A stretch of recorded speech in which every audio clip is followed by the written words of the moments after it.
Hello बच्चों, welcome है। देखिए हम लोग क्लास 10th का, ठीक है, सेट 3 लेकर के आ गए हैं साइंस का, ठीक है। विज्ञान विषय का ये सेट 3 है क्लास 10 के लिए, ठीक है ना। इसमें टोटल 40 क्वेश्चन है। तो सेट 1 और सेट 2 आप कर चुके हैं। तो देखिए बहुत सा क्वेश्चन जो रिपीट करता है, याद रखिएगा। तो जो रिपीट करता है वो आपके लिए क्या होता है, एक तो इम्पॉर्टेंट होता है, ठीक है, तब वो आ रहा है बार बार। और दूसरा क्या है, दूसरा वो आपके लिए ईजी हो जाता है, यानी काफ़ी आसान हो जाता है, ठीक है। तो आप उसको खुद से करिएगा। हाँ, ऐसे जो भी क्वेश्चन है उसको आप सबसे पहले क्या करेंगे, खुद से प्रयास करेंगे, ठीक है। खुद से बनाएंगे, उसको प्रयास करेंगे और आपसे देखिए बिल्कुल बनेगा। हाँ, याद रखिएगा, ऐसा नहीं है कि आपसे नहीं बनेगा, आपसे बनेगा। हाँ, फिर आपसे जब बन जाएगा या कोई नहीं बना, तब आप फिर मेरा वीडियो को कंटिन्यू करके देखिएगा पूरा, ठीक है ना। ओके, पहले आपको खुद से ट्राई करना है और आपसे बिल्कुल बनेगा, ठीक है। आइए स्टार्ट करते हैं सेट 3 को, देखते हैं सेट 3 में कौन कौन सा क्वेश्चन है, ठीक है। देखिए, तो क्वेश्चन हम लोगों का यहाँ से स्टार्ट होगा। देखिए ये आ गया क्वेश्चन, ठीक है। काफ़ी आसान आसान क्वेश्चन है। पहला क्वेश्चन क्या है, बोलता है यदि आपतन कोण 60 डिग्री है, ठीक है, तो परावर्तन कोण का मान कितना होगा, ठीक है। तो हम लोग पढ़े हैं ना कि आपतन कोण और परावर्तन कोण क्या होता है, आपस में बराबर होता है, परावर्तन का नियम है। तो अगर आपतन 60 डिग्री है तो परावर्तन भी आपका 60 डिग्री होगा, ठीक है। क्वेश्चन नंबर 2, मुख्य अक्ष के समानांतर आने वाली किरणें दर्पण से परावर्तन के बाद जिस बिंदु पर मिलती हैं उसको क्या कहते हैं, याद किए हैं, इसी को ना फोकस कहते हैं। ये तो परिभाषा है कि मुख्य अक्ष के समानांतर आने वाली प्रकाश की किरण दर्पण से परावर्तन के बाद एक बिंदु पर मिलती है या मिलती हुई प्रतीत होती है, उसको हम लोग फोकस कहते हैं, ठीक है। तीसरा नंबर, यदि वक्रता त्रिज्या का मान 54 सेंटीमीटर है तो फोकस दूरी कितना होगा, ठीक है। देखिए आर का मान कितना दिया हुआ है, आर का मान दिया हुआ है 54 सेंटीमीटर। तो हम लोग पढ़े हैं एफ बराबर कितना होता है, आर बटा का 2 होता है ना, यानी 54 बटा का 2, 2 से भाग कीजिए कितना आ जाएगा, 27 आ जाएगा, 27 सेंटीमीटर, ठीक है। चलिए चौथा नंबर, अवतल दर्पण के सामने किसी वस्तु को कहाँ पर रखा गया है जिससे उसके समान आकार का उल्टा उल्टा प्रतिबिंब बनेगा, ठीक है। अवतल दर्पण है तो ये तो बहुत आसान क्वेश्चन है ना। आप इसको चाहे तो अपने से बना सकते हैं, फोटो आपको याद है, ठीक है। जैसे एक आप बनाइए अवतल दर्पण, ठीक है, अवतल दर्पण बनाइए। अवतल दर्पण बनाइएगा तो आपको खुद ब खुद समझ में आ जाएगा कि कहाँ पर होना चाहिए, ठीक है। देखिए हम आपको दिखाते हैं ना। देखिए जैसे मान लीजिए ये है हम लोगों का अवतल दर्पण, ठीक है। देखिए ये हम लोगों का अवतल दर्पण होता है इस तरह का, ठीक है। अब इसके सामने जैसे मान लीजिए ये आपका मुख्य अक्ष है, ठीक है। तो मुख्य अक्ष पर आपको याद है कि अगर आप सी पर कोई वस्तु रखते हैं, ठीक है, सी पर वस्तु रख दिए तो हम लोग क्या करेंगे, एक किरण को गुजार देंगे इसके फोकस से होकर के ऐसे, ठीक है, ऐसे गुजरेगा एक फोकस से होकर के, और एक ठो आपका ऐसे समांतर किरण लेंगे तो वो क्या है, वो भी आपका फोकस से लौटेगा इस तरीके से, ठीक है। ओके, तो जब इन दोनों को मिलाएंगे हम लोग, ठीक है, इसको और इसको मिलाएंगे आपस में, जैसे ये यहाँ से फिर इस तरीके से लौटेगा, ठीक है। तो इसका जो प्रतिबिंब है देखिएगा वो वहीं पर बनता है, वहीं पर सेम बनता है और उल्टा बनता है ना। ऐसा फोटो याद है आपको, ये आपका फोकस है, ठीक है, और ये आपका वक्रता केंद्र है। तो अगर वक्रता केंद्र पर वस्तु को रखेंगे, ये वस्तु हो गया और ये हो गया मेरा प्रतिबिंब, ठीक है। तो जहाँ पे वस्तु है वहीं पे प्रतिबिंब है और समान आकार का है, ठीक है, और उल्टा है। तो कहाँ पे रखा जाएगा, वक्रता केंद्र पर, सी पर रखा जाएगा, ठीक है ना, वक्रता केंद्र पर। हाँ, ऐसे बनाना है, फिगर बना के आराम से बना सकते हैं, ठीक है। चलिए नेक्स्ट क्वेश्चन को देखते हैं हम लोग। नेक्स्ट क्वेश्चन क्या है, इसके बाद जो क्वेश्चन है हम लोगों का वो है, देखिए इधर, ठीक है। अवतल दर्पण का उपयोग निम्नलिखित में किस वस्तु में किया जाता है, ठीक है। तो आप पढ़े हैं, है ना। और यहाँ पे देखिए सबको याद कर लीजिए, ठीक है। गाड़ी का साइड मिरर, देखिए आपको हम समझाते रहे हैं, गाड़ी का जो साइड मिरर होता है, तो साइड मिरर में क्या होता है, बड़ा से बड़ा आप ट्रक को भी देख सकते हैं छोटा करके ना, तब ना आपका वो मिरर में समाएगा। तो याद रखिए एक काम कि उत्तल दर्पण जो है, उत्तल दर्पण क्या करता है, वस्तु का जो प्रतिबिंब है उसको छोटा करता है, प्रतिबिंब को छोटा करेगा, ठीक है। इसको हम लोग बोलते हैं कन्वर्जिंग, ठीक है, ये कन्वर्जिंग मिरर भी कहलाता है, ठीक है। और जो अवतल है, अवतल को हम लोग क्या बोलते हैं, इसको हम लोग बोलते हैं डाइवर्जिंग, यानी ये क्या होता है, ये आपको बड़ा करता है, ठीक है, प्रतिबिंब को बड़ा करता है, ऐसे याद रखेंगे। तब देखिए, तो यहाँ साइड मिरर में किसका इस्तेमाल होता है? उत्तल का, ये सब याद रखिए, ठीक है। अच्छा, गाड़ी के हेडलाइट में, तो हेडलाइट से प्रकाश को फैलाना होता है, बड़ा करना होता है, तो इसमें इस्तेमाल होता है अवतल का, ठीक है। तो यही ऑप्शन आपका सही होगा। अच्छा, चेहरा देखने के लिए इसको भी याद रखिए, इसमें समतल का इस्तेमाल होगा। समतल दर्पण होता है घर में, ठीक है, घर में रहता है। अच्छा, सूक्ष्मदर्शी में क्या इस्तेमाल होता है? तो इसमें आप पढ़े हैं, फोटो में देखे हैं, उत्तल लेंस होता है इसमें, ठीक है। तो किसमें क्या होता है ये याद रखिएगा तो आपको इजी होगा, ठीक है। चलिए आगे देखते हैं। तो बी नंबर, हेडलाइट में अवतल दर्पण का इस्तेमाल होता है, ठीक है। क्वेश्चन नंबर 6, प्रकाश की किरणें एक माध्यम से दूसरे माध्यम से जाने पर अपने मुख्य अक्ष से विचलित हो जाती हैं। तो ये कब होता है? जैसे, ठीक है, एक माध्यम में से प्रकाश का किरण आया और क्या हो गया, दूसरा माध्यम में मुड़ गया, ठीक है। इसको क्या बोलते हैं? प्रकाश का अपवर्तन कहते हैं, ठीक है। निम्नलिखित में किस पदार्थ में प्रकाश की चाल सबसे अधिक होगी? तो बर्फ में, केरोसिन में, हीरा में, इसके तुलना में वायु में सबसे अधिक होगा, ठीक है। यहाँ पे निर्वात भी रहेगा, तो निर्वात में को टिक करेंगे, ठीक है, क्योंकि निर्वात में सबसे ज़्यादा होता है प्रकाश का चाल। और कितना होता है ये भी याद रखिए, 3 गुना 10⁸ मीटर पर सेकेंड होता है। पढ़िए तो उस किससे संबंधित कुछ और बात भी याद कर लीजिए, इससे आपको क्या होगा कि और दूसरा क्वेश्चन भी आएगा तो आपको दिक्कत नहीं होगा, ठीक है। चलिए आगे बढ़ते हैं। ठीक है, क्वेश्चन नंबर यहाँ पे 8 है। क्या है? उत्तल लेंस के सामने किस स्थान पर वस्तु को रखने पर उसका सीधा आवर्धित और आवर्धित प्रतिबिंब बनता है, ठीक है। नहीं, सीधा बनेगा और बड़ा बनेगा, ठीक है। आवर्धित का मतलब क्या हुआ? बड़ा। तो आप देखिए, उत्तल लेंस आपको आप देखे हैं, ये होता है उत्तल लेंस, ठीक है। देखिए, ये हो गया हम लोगों का उत्तल लेंस, ठीक है। ये उत्तल लेंस है। तो उत्तल लेंस में याद कीजिए, ठीक है। जैसे ये तो हो गया हम लोगों का P, है ना। यहाँ पे F हो गया, F, ठीक है। और ये हम लोगों का हो गया 2F, डबल फोकस, ठीक है। तो आपको याद होगा कि अगर हम लोग वस्तु को यहाँ पे रखेंगे ना, यहाँ पे, ठीक है, ऐसे, तो ये अगर वस्तु है तो एक किरण हम लोग ऐसे लेते हैं, ठीक है। तो ये जो है फिर आपका क्या होता है, फोकस से होकर के निकल जाता है ऐसे। इसको पीछे मिलाइएगा तो पीछे मिल लेगा ये इस तरह से, ठीक है। ये इस तरह से मिल जाता है पीछे, है ना। और एक जो है आपका जो दूसरा है किरण, वो क्या है, वो आपका ऐसे पोल से होकर के ऐसे निकल जाता है, ठीक है। ऐसा फिगर आप बनाए हैं, ठीक है ना। और यहाँ पे आपको इमेज मिलेगा, ये मेरा प्रतिबिंब, ठीक है। तो देखिए, ये जो प्रतिबिंब मिल रहा है, ये क्या मिल रहा है आपको? मिल रहा है बड़ा मिल रहा है, ठीक है, आवर्धित है और क्या है, और सीधा भी है, ठीक है। तो वस्तु कहाँ पे रखा गया है? प्रकाशीय केंद्र और फोकस के बीच में, ठीक है। यानी ये वाला जवाब आपका सही होगा, ठीक है। तो ये फिगर आपको बहुत कॉमन फिगर है ना। ये आप लोग याद करते हैं तो आपको इससे पता चल जाएगा, ठीक है। चलिए, तो वस्तु को P और F के बीच में, यानी प्रकाशीय केंद्र और फोकस के बीच में रखेंगे तो सीधा और आवर्धित प्रतिबिंब बनेगा उत्तल लेंस में, ठीक है। नेक्स्ट क्वेश्चन देखते हैं, क्वेश्चन नंबर 9 में क्या है? लेंस की क्षमता का मात्रक क्या होता है? तो डायोप्टर होता है, ठीक है। 10 सेंटीमीटर ऊंचा एक वस्तु किसी लेंस के सामने रखा गया है, 3 गुना बड़ा प्रतिबिंब बनाता है, तो उस लेंस द्वारा उत्पन्न आवर्धन क्या होगा? देखिए, अभी 3 गुना बना रहा है तो इसी को आवर्धन बोलते हैं ना, नाम ही इसका है। देखिए, आवर्धित प्रतिबिंब बना रहा है, यानी ये क्या हो रहा है, ये आपका आवर्धन हो रहा है, ठीक है। तो आवर्धन हमारा कितना होगा? 3 होगा, ठीक है। ऐसे इसको फॉर्मूला से भी निकाल सकते हैं, बराबर क्या होता है, -V/U, ठीक है। तो बस आपको देखिएगा तो 3 गुना लिखिएगा, तो 3 गुना, ठीक है। यहाँ पे प्रतिबिंब का ऊंचाई होता है, प्रतिबिंब का ऊंचाई बटा का वस्तु का ऊंचाई, ये फॉर्मूला होता है ना, ठीक है। तो प्रतिबिंब का ऊंचाई कितना हो जाएगा? ये 10 सेंटीमीटर है, तो ये कितना हो जाएगा? 3 गुना हो जाएगा आपका 30, ठीक है। और वस्तु 10 है तो काट दीजिएगा तो m का मान 3 आएगा। डायरेक्ट देख के लिख सकते हैं, ठीक है, ज़्यादा इजी है, ठीक है। चलिए आगे बढ़ते हैं। इसके बाद कौन सा क्वेश्चन आ रहा है देखते हैं हम लोग। इसके बाद आ रहा है क्वेश्चन नंबर 11 क्या है? नेत्र के किस भाग में प्रतिबिंब का निर्माण होता है? देखिए, ये हम लोग का रिपीट क्वेश्चन है, पहले हम लोग पढ़ चुके हैं। जो रिपीट है वो क्या है? वो आसान है और इम्पॉर्टेंट है, याद रखिएगा, ठीक है। तो इसका आंसर क्या होता है? दृष्टिपटल, ये वाला ना, इसी को हम लोग क्या बोलते हैं इंग्लिश में? रेटिना बोलते हैं, ठीक है।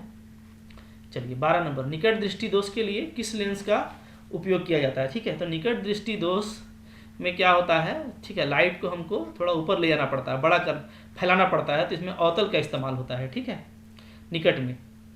और अगर दीर्घ दृष्टि दोष रहेगा, ठीक है, दीर्घ अगर आपका दृष्टि रहेगा तो इसको भी याद कर लीजिए। इसका निवारण कैसे होता है? इसका निवारण होगा, इसमें हम लोग इस्तेमाल करते हैं किसका? उत्तल लेंस का, ठीक है, दीर्घ में, हाँ। और इसमें अच्छा, और द्विफोकस का किस में इस्तेमाल करते हैं, इसका हम लोग करते हैं जरा दृष्टि दोष में, जरा दृष्टि दोष। ठीक है, तो देख देख के समझ समझ के पढ़िएगा। ठीक है, एक याद कर रहे हैं, बाकी भी याद कर लिए। निकट पूछा है तो आपसे दीर्घ भी पूछ सकता है, दूर दृष्टि दोष। ठीक है, इसी को दूर बोलते हैं, है ना। तो इसमें उत्तर लगेगा, और जरा दृष्टि दोष होगा तो उसमें द्विफोकस ही लगेगा। ठीक है, चलिए आगे बढ़िए। इसके बाद क्या क्वेश्चन है, इसके बाद हम लोग देखते हैं क्या है। इसके बाद है क्वेश्चन नंबर आपका 13। ठीक है, 13 में क्या है, सामान्य नेत्र का दूर बिंदु क्या होता है। तो सामान्य नेत्र के लिए दूर बिंदु हम लोग कितना लेते हैं, 25 सेंटीमीटर लेते हैं, ये बात याद रखिएगा। ठीक है, ओके, सामान्य नेत्र के लिए दूर बिंदु।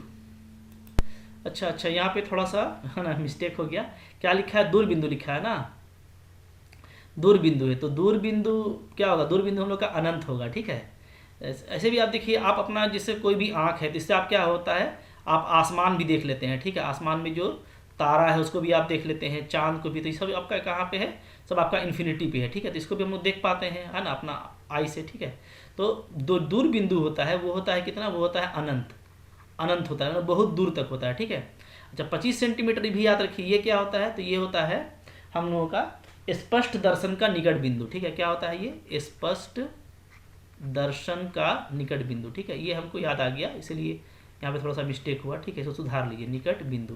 तो ये भी बहुत इंपॉर्टेंट है, आपसे पूछ सकता है, वेरी इंपॉर्टेंट। ठीक है, ओके, ये भी काफ़ी इंपॉर्टेंट क्वेश्चन है। अगर स्पष्ट दर्शन का निकट बिंदु पूछेगा, यानी नज़दीक से नज़दीक, कितना नज़दीक आप देख सकते हैं, तो 25 सेंटीमीटर तक देख सकते हैं। ठीक है, और दूर होगा तो दूर पूछा है तो अनंत। ठीक है, चलिए आगे पढ़ते हैं। क्वेश्चन नंबर 14, दिए गए किस जैव प्रक्रम से हमें ऊर्जा मिलती है। ठीक है, तो देखिए, दिए किस जैव प्रक्रम से हम लोगों को ऊर्जा मिलता है। ठीक है, तो ऊर्जा किससे मिलता है, तो इसको आप लोग पढ़े हैं। ठीक है, ठीक है, तो इसका देखिए आसान सा जवाब होता है, क्या होता है, श्वसन। ठीक है, श्वसन से हमको ऊर्जा मिलती है ना। नंबर 15 देखिए, चिप्स वगैरह वो खाते हैं आप लोग, तो चिप्स के पैकेट में विकृत गंधिका से बचाने के लिए, यानी चिप्स में जो सामान है उसको कोई भी तरह का इन्फेक्शन से बचाने के लिए उसमें कौन सा गैस डाला जाता है, नाइट्रोजन जाता है। ठीक है, ये रिपीट क्वेश्चन है। ठीक है, रिपीट है, यानी ये बहुत इंपॉर्टेंट है, ये याद कर लीजिएगा एग्जाम के लिए। ठीक है, जंग लगना किस प्रकार का अभिक्रिया है, तो हम पढ़े थे पहले भी, ये भी क्वेश्चन देखिए रिपीट हो रहा है, तो जो रिपीट है उसको अच्छे से कीजिएगा। हाँ, जंग लगना कैसी अभिक्रिया है, संयोजन वाली अभिक्रिया है। ठीक है ना, ओके, चलिए आगे बढ़ते हैं। फिर इसके बाद क्वेश्चन नंबर 17 देखते हैं क्या है। 17 नंबर देखिए, 17 नंबर। ठीक है, किस पदार्थ का उपचयन हो रहा है ना, आपसे फिर क्या पूछा गया है, उपचयन। उपचयन का मतलब क्या होता है, ऑक्सीडेशन, यानी ऑक्सीजन किस में जुट रहा है। ठीक है, तो सी में जुट रहा है, सी में देखिए, सी में जुट के क्या हो जा रहा है, CO हो जा रहा है, तो यानी सी आपका सही जवाब है। ठीक है, चलिए, कौन सी रासायनिक समीकरण संतुलित है, तो इसको खुद से बनाइए, बहुत आसान है। ठीक है, आपको दिखेगा कि पहला ही वाला संतुलित लग रहा है ना। ठीक है, बाकी तो आपका इसमें देखिए नाइट्रोजन, हाइड्रोजन ज़्यादा हो गया। ठीक है, ये आपका फिर क्लोरीन इसमें कम हो गया, फिर ये भी आपका जो है NaCl प्लस H2O, फिर क्लोरीन इसमें भी कम हो गया। ठीक है, तो वही आपका A नंबर सही जवाब है। ठीक है, इस तरीके से आपको बनाना है। चलिए आगे बढ़िए। क्वेश्चन नंबर फिर क्या आ रहा है, क्वेश्चन नंबर आ रहा है 19, लौह चूर्ण पर तनु हाइड्रोक्लोरिक अम्ल डालने पर क्या होता है। ठीक है, तो देखिए, लौह चूर्ण पर तनु हाइड्रोक्लोरिक HCl डालेंगे हम लोग, तो क्या हो जाएगा, तो हाइड्रोजन गैस और आयरन क्लोराइड। ठीक है, ये आपका अलग हो जाएगा। इसका आप रिएक्शन देख सकते हैं, मतलब क्या कि देखिए, हम लोग फेरस में लौह चूर्ण है, इसमें डालेंगे हाइड्रोक्लोरिक एसिड। ठीक है, तो ये क्या हो जाएगा, ये हो जाएगा आपका FeCl2 प्लस क्या बन जाएगा, H2 बनेगा, यानी हाइड्रोजन गैस और आयरन क्लोराइड, ये आपका अलग होगा। ठीक है, क्लियर है। चलिए आगे बढ़िए, फिर क्या है इसके बाद देखते हैं हम लोग क्वेश्चन नंबर नेक्स्ट 20 नंबर, दिए गए पदार्थ में कौन रंगीय सूचक की तरह व्यवहार करता है। ठीक है, तो रंगीय सूचक ये लिटमस होता है ना, लिटमस से हम लोग रंग का टेस्ट चेक करते हैं, है ना, बैगनी से नीला से लाल। ठीक है, आगे देखिए 21 नंबर, हड्डियों को जोड़ने के लिए किस लवण का प्रयोग करते हैं। देखिए, ये भी आपका रिपीट क्वेश्चन है, जो भी रिपीट क्वेश्चन है, ठीक है, वो आपके लिए इंपॉर्टेंट है। हाँ, उसको आपको अच्छे से पढ़ना है। तो पेरिस ऑफ प्लास्टर का उपयोग किया जाता है, किसका उपयोग किया जाता है, पेरिस ऑफ प्लास्टर का। ठीक है, और इसका केमिकल फार्मूला क्या होता है, इसका होता है CaSO4 हाफ H2O। ठीक है, क्लियर है। अच्छा आगे बढ़िए, फिर नेक्स्ट क्वेश्चन देखिए क्या है। नेक्स्ट क्वेश्चन है 22 नंबर। 22 नंबर आप देखिए क्या है। 22 नंबर है कि पेरिस ऑफ प्लास्टर का सूत्र क्या होता है। फिर से वही चीज़ आ गया, ऊपर ही वाला क्वेश्चन अभी हम लोग किए हैं। इसका सूत्र क्या होता है, CaSO4 हाफ H2O। ठीक है, दिए गए समीकरण में कौन सी भी क्रिया हो रही है, देखिए H2 है और O2 इसमें जुड़ जा रहा है। ठीक है, तो जब भी इस तरह का जुड़ता है तो क्या होता है, संयोजन होता है। ठीक है ना, ओके, संयोजन हो जा रहा है, नाम से ही आपको पता चल जाएगा। ठीक है, आगे बढ़िए, फिर कौन सा क्वेश्चन है देखिए। फिर है आपका क्वेश्चन नंबर 24, खट्टे फल में कौन सा अम्ल पाया जाता है। तो बहुत कॉमन क्वेश्चन है ना, कि खट्टा जो भी फल होता है उसमें सिट्रिक एसिड पाया जाता है, सिट्रिक अम्ल। ठीक है, 25 नंबर, यदि कोई विलयन अंडे के पिसे हुए कवच से अभिक्रिया कर गैस उत्पन्न करता है जो चूने के पानी को दूधिया कर देता है, तो इस विलयन में क्या होगा। देखिए दूधिया कौन करता है, चूने के पानी को CO2 करता है। ठीक है, तो और जो हम लोगों का अंडा का पिसा हुआ कवच है, ठीक है, इसको समझिए। ठीक है, अंडा का जो पिसा हुआ कवच होता है ना, अंडा का पिसा हुआ कवच, पिसा हुआ कवच। ठीक है, तो इसमें जो है, इसमें होता है CO3। क्या होता है इसमें, CO3 होता है। ठीक है, और CO3 जो है ये आपको CO2 गैस देगा। ठीक है, और CO2 गैस जो है यही आपका क्या करता है, चूने के पानी को दूधिया कर देता है, ये बात याद रखिएगा। ठीक है, तो ये आपका कौन सा हुआ, कौन सा विलयन बोल रहा था ना। ठीक है, तो CaCO3 में हम लोग HCl डालेंगे ना, तो यहाँ से क्या होता है Ca। ठीक है, आपका CO3 है तो CO2 तो अलग हो जाएगा, तो CaOCl। ठीक है, CaOH ये अलग होगा, और प्लस CO2 ये हम लोगों का हो जाएगा। तो यहाँ पे CaOH का होल 2 आ जाएगा, यहाँ पे 2HCl ले लेंगे। ठीक है, तो ये बैलेंस भी हो जाएगा, है ना। HCl तो CaOCl बनेगा यहाँ पे। ठीक है, तो HCl के कारण ये चीज़ हो जाता है, इसको आपको याद रखना है। ठीक है, ओके। अच्छा चलिए आगे देखते हैं, नेक्स्ट क्या हो रहा है हम लोगों का। नेक्स्ट है, कोई विलयन नीले लिटमस को लाल कर देता है तो इसका pH संभवतः क्या होगा। ठीक है, देखिए नीला से लाल हो गया ना, क्या हुआ, नीला लिटमस से लाल हो गया, तो नीला से अगर लाल होगा, नीला से लाल, ठीक है, तो ये क्या होगा, तो ये आपका होगा, याद रखिएगा, अम्ल। ठीक है, अम्ल होगा यानी एसिड होगा, तो इसका pH क्या होगा, इसका pH वैल्यू 7 से छोटा होगा। ठीक है, और अगर लाल से नीला हो जाता है, लाल से नीला, तो ये क्या होता है, ये आपका हो जाएगा क्षार। ठीक है, यानी अल्कालाइन, तो इसका pH क्या होता है, इसका pH होता है 7 से बड़ा। तो अभी हम लोग को पूछा है नीला से लाल। ठीक है ना, नीला से लाल यानी क्या है, ये आपका अम्ल है, pH 7 से छोटा होना चाहिए। तो आपका ये 7 से छोटा कौन है, 2 है, ये तो 7 है, 7 में उदासीन हो जाता है। ठीक है, और 8 और 11 में क्या हो जाएगा, क्षार हो जाएगा, तो आपका C नंबर सही है। ठीक है, चलिए नेक्स्ट आगे बढ़ते हैं हम लोग। हम आगे बढ़ेंगे तो क्या होगा, अमीबा अपने किस अंग से भोजन प्राप्त करता है। ठीक है, अमीबा किस अंग से भोजन प्राप्त करता है। ठीक है, तो देखिए भोजन का पाचन करता है, प्राप्त तो करता है कूटपाद से, और पाचन करता है खाद्य रितिका में। ठीक है, तो 27 का D नंबर आपका सही जवाब है। आगे बढ़िए, फिर क्या है 28 नंबर। 28 नंबर को देखते हैं क्या होगा 28 नंबर में। ठीक है, 28 नंबर है, पाचन प्रक्रिया में आमाशय में कौन प्रोटीन का पाचन करता है।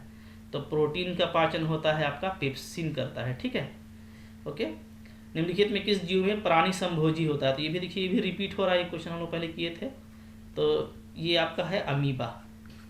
मानव हृदय में कितने कोष्ठ होते हैं, 4 होते हैं। ठीक है, निम्नलिखित में कौन भोजन के माध्यम को क्षारीय करता है। ठीक है, क्षारीय लिखा हुआ है, यहाँ पे क्या होना चाहिए, हमारा होना चाहिए क्षारीय। ठीक है, यानी कौन अल्कालाइन करता है ना, ये क्षारीय। ठीक है, यानी अल्कालाइन, कौन जो है अल्कालाइन करता है। तो इसका जो है पित्त जो है वही अल्कालाइन कर देता है। ठीक है ना, पित्त बढ़ जाने से होता है ना कि भाई अल्कालाइन हो गया, ठीक है।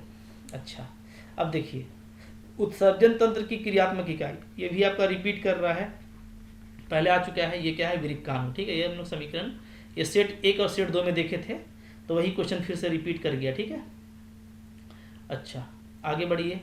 नेक्स्ट है, निम्नलिखित में कौन कार्य वाष्पोत्सर्जन द्वारा नहीं होता है।